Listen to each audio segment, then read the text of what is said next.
Bonjour à tous, donc on se retrouve aujourd'hui pour le bilan de la semaine 1, donc de ma greffe que j'ai effectuée à Budapest à Air Palace. Vous avez sûrement vu la première vidéo où j'expliquais un petit peu tous les détails de l'opération, l'avant-opération, etc. Donc c'était très détaillé, très précis.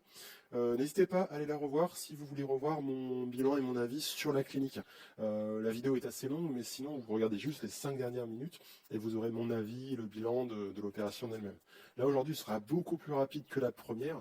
On va parler principalement des premières restrictions de la semaine 1, de l'évolution, et évidemment le suivi qu'il y aura dans les prochaines vidéos, tout simplement. Donc les restrictions. La première chose à faire après l'opération, c'est évidemment de prendre les médicaments donnés. Donc il y en a deux types différents. Donc tout d'abord, il y a les antibiotiques sous forme de comprimés, tous les matins après le petit-déj, tous les soirs après le repas, pendant une semaine. À ne pas oublier à prendre 2 fois par jour. Pardon.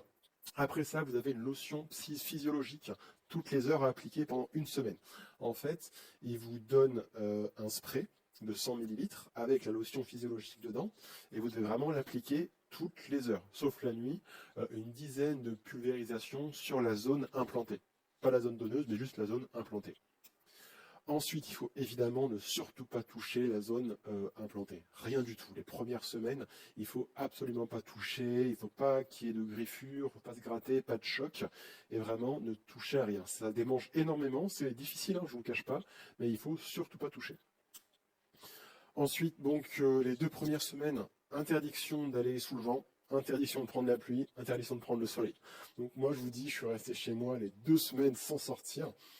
C'était assez difficile, mais voilà, c'est 3 caractéristiques à prendre en compte. Pas de vent, pas de pluie, pas de soleil. Pas d'eau, pas de shampoing sur les cheveux. Donc ça, c'est uniquement la première semaine. Interdiction de mettre de l'eau, de toucher la zone implantée, et encore moins de produits ou de shampoing. Ne pas dormir sur le côté ou en tout cas sur la zone donneuse, parce qu'il faut dormir à la verticale, la tête relevée, donc avec 2 coussins ou bien ce coussin de voyage. Donc il vous en offre un si vous acceptez de leur mettre 5 étoiles sur TripAdvisor. Donc moi, pour ceux qui ont vu l'ancienne vidéo, qui vont la voir, allez sur les 5 dernières minutes et vous comprendrez pourquoi j'ai pas accepté de mettre 5 étoiles, parce qu'il y a des choses qui étaient inadmissibles. Et je vous laisse vérifier un petit peu de vous-même ce qui s'est passé. Ensuite, évidemment, interdit de fumer, ou en tout cas le moins possible, la première semaine, vraiment le moins possible. L'alcool aussi, l'alcool est totalement interdit la semaine 1 parce que vous êtes sous antibiotiques et que les deux ne sont pas compatibles. Et les chapeaux. Donc les chapeaux, pourquoi c'est interdit? C'est juste par rapport à la cicatrisation des greffons et donc pour éviter de mettre quoi que ce soit en contact avec. Donc chapeau interdit la première semaine pour éviter de frotter dessus. Et le sport, pardon, évidemment, le sport, tout ce qui est sport, tout ce qui est quelque chose, quoi que ce soit, qui vous fait transpirer ou qui vous fait augmenter la tension artérielle. Artérielle, pardon.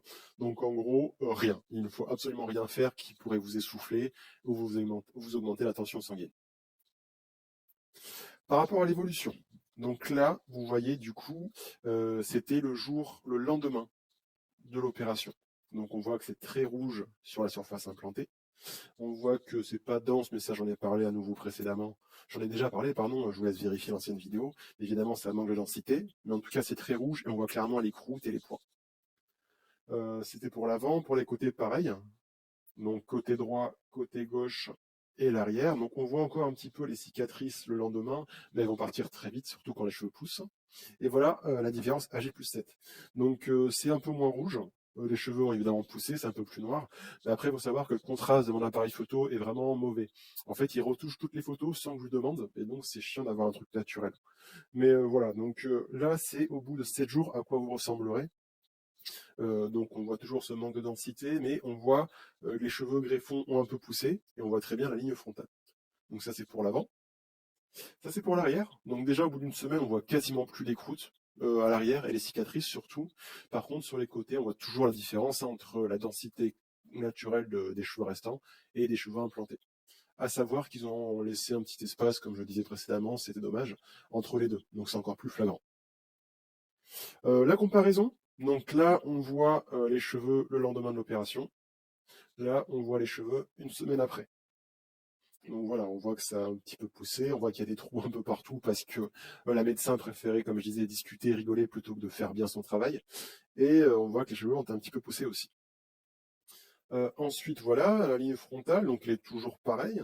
Elle est moins rouge et un peu moins de croûtes. Les croûtes tombent toutes seules au début, hein. Et voilà, donc au niveau de mon ressenti, donc la zone donneuse, l'arrière de la tête, c'est ultra sensible.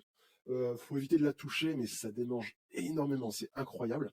Juste un petit souffle qui passe et vous avez tout le corps qui tremble, c'est un truc de fou. Et quand vous dormez dessus, c'est hyper douloureux. Je vous cache pas que j'ai passé des très très très mauvaises nuits la première semaine, même avec un coussin de voyage, hein, attention. Mais ça touche les cicatrices et c'est hyper douloureux, c'est inflammé, c'est assez, ça fait très mal. Je vous cache pas que c'est assez chiant. Les démangeaisons partout, surtout derrière, évidemment. Ce qui est bizarre, c'est que ça démange énormément derrière, mais pas trop au-dessus.